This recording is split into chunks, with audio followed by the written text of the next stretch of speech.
Récit de théologie ascétique et mystique de Tancret, deuxième partie, chapitre 3, nécessité de la mortification du côté de Jésus-Christ. Nous lui sommes incorporés par le baptême et comme tels devons recevoir de lui le mouvement et les inspirations et par suite nous conformer à lui. Or, nous dit l'imitation, sa vie tout entière n'a été qu'un long martyre. Tota vita Christi crux fuit et martyrium. La nôtre ne peut donc pas être une vie de plaisir et d'honneur, mais une vie mortifiée. C'est du reste ce que nous dit clairement notre divin chef. Celui qui veut venir à moi, qu'il se renie lui-même, qu'il prenne sa croix chaque jour et qu'il me suive. Luc chapitre 9, verset 23. S'il est quelqu'un qui doit suivre Jésus, c'est bien celui qui tend à la perfection. Or, comment suivre Jésus qui, dès son entrée dans le monde, a embrassé la croix, qui a soupiré toute sa vie après la souffrance et l'humiliation, qui a épousé la pauvreté à la crèche et l'a eue pour compagne jusqu'au calvaire, si on aime le plaisir, les honneurs, les richesses, si on ne porte sa croix de chaque jour, celle que Dieu lui-même nous choisit et nous envoie?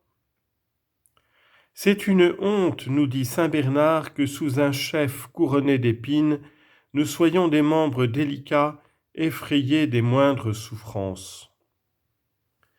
Pour être conformes à Jésus-Christ et nous rapprocher de sa perfection, il faut donc que nous portions notre croix comme lui. Si nous aspirons à l'apostolat, nous trouvons là un nouveau motif de crucifier notre chair. C'est par la croix que Jésus a sauvé le monde. C'est donc par la croix que nous collaborerons avec lui au salut de nos frères, et notre zèle sera d'autant plus fécond que nous participerons davantage aux souffrances du Sauveur. C'est bien là le motif qui animait saint Paul lorsqu'il complétait en sa chair la passion de son Maître, afin d'obtenir des grâces pour l'Église. Colossiens chapitre 1, verset 24.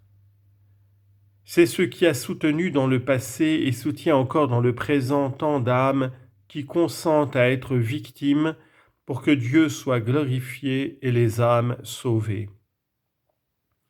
Sans doute la souffrance est rude, mais quand on contemple Jésus marchant devant nous en portant sa croix pour notre salut et celui de nos frères, quand on contemple son agonie, son injuste condamnation, sa flagellation, son couronnement d'épines, son crucifiement, quand on entend les railleries, les insultes, les calomnies qu'il accepte silencieusement, comment oser se plaindre? Nous n'avons pas encore subi l'effusion de sang. Vous n'avez pas résisté au péché jusqu'au sang. Et si nous estimons à leur juste valeur notre âme et l'âme de nos frères, est-ce qu'il ne vaut pas la peine d'endurer quelques souffrances passagères pour une gloire qui ne finira pas et pour coopérer avec notre Seigneur au salut de ces âmes pour lesquelles il a versé jusqu'à la dernière goutte de son sang? Ces motifs, si élevés soient-ils, sont compris par quelques âmes généreuses, même dès le début de leur conversion, et les leur proposer, c'est avancer l'œuvre de leur purification et de leur sanctification. Du côté de notre sanctification, nous avons besoin d'assurer notre persévérance.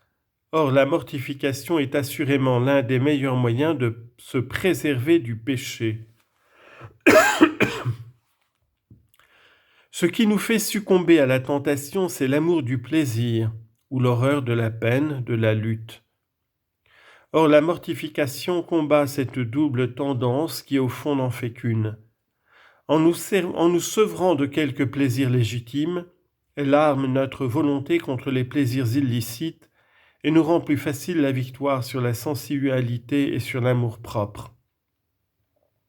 Agendo contra sensualitatem et amorem proprium, comme dit avec raison saint Ignace. Traduction: en agissant contre la sensualité et l'amour-propre. Si au contraire nous capitulons devant le plaisir, nous permettant toutes les joies permises, comment saurons-nous résister au moment où la sensualité, avide de nouvelles jouissances, dangereuses ou même illicites, se sent comme entraînée par l'habitude de céder à ses exigences? La pente est tellement glissante qu'en matière de sensualité surtout il est facile de tomber dans l'abîme, attiré par une sorte de vertige. Et même quand il s'agit de l'orgueil, la pente est plus rapide qu'on ne le croit. On ment en matière légère pour s'excuser, pour éviter une humiliation, et quand on arrive au saint tribunal, on est exposé à manquer de sincérité par peur d'un aveu humiliant. Notre sécurité demande donc la lutte contre l'amour-propre aussi bien que contre la sensualité et la cupidité. Ce n'est pas assez que d'éviter le péché, il faut avancer dans la perfection. Or, quel est ici encore le grand obstacle, sinon l'amour du plaisir et l'horreur de la croix? Combien désirerait être meilleur, tendre à la sainteté, s'il ne craignait l'effort nécessaire pour avancer, des épreuves que Dieu envoie à ses meilleurs amis? Il faut donc leur rappeler ce que saint Paul redisait souvent aux premiers chrétiens, à savoir que la vie est un combat, que nous devons rougir d'être moins courageux que ceux qui luttent pour une récompense terrestre et qui, pour se préparer à la victoire, se privent de beaucoup de plaisirs permis et s'imposent de rudes et pénibles exercices, et cela pour une couronne périssable, tandis que la couronne qui nous est promise est immortelle. 1 Corinthiens chapitre 9, verset 25.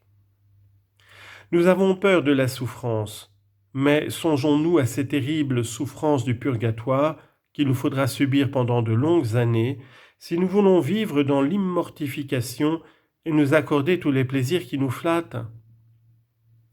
Combien plus prudents sont les hommes du monde.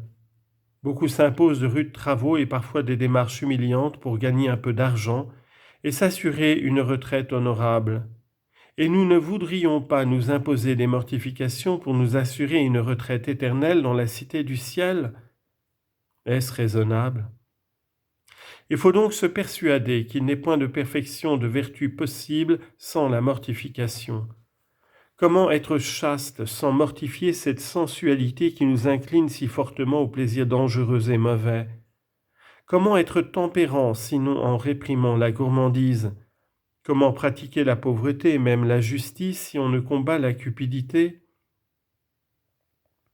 Comment être humble, doux et charitable sans maîtriser ces passions d'orgueil, de colère, d'envie et de jalousie qui sommeillent au fond de tout cœur humain?